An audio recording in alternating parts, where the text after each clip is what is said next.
ายสบายดีเบิดสุผู้สุคนเนาะโอ้นายพรานขึ้นมาปลากะ4 คืนนะทุกคนกะมื้อนี้ได้มีโอกาสขึ้นมาล้างอาเล่าอีกเทื่อนะก็คือ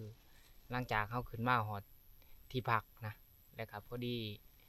แม่น้องน้ำพลเพิ่นโทรมาบอกว่าจูเนียร์หั่นได้ตายแหละทุกคนนายพรานได้ยินแล้วเว้าง่ายๆคือมันมีความผูกพันนะบ่ว่าสิเป็นสัตว์ทุกๆชนิดถ้าว่าเราได้เลี้ยงแล้วเราก็รักมันก็เลยได้ออกมาแจ้งให้ FC ได้รับรู้เพราะว่า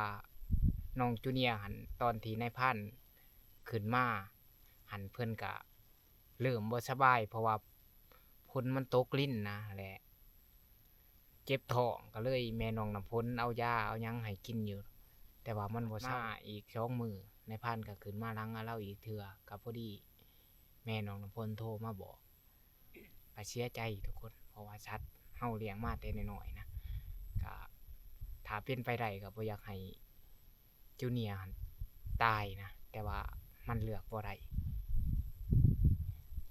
ยอมรับว่าเสียใจน้องน้ำฝนก็แม่เพิ่นว่าให้นำนะให้จนหลับน้องน้ำฝนคือตอนว่าจูเนียร์เสียก็เพิ่นก็ให้ส่วนนายพรานก็เสียใจสุดคือว่า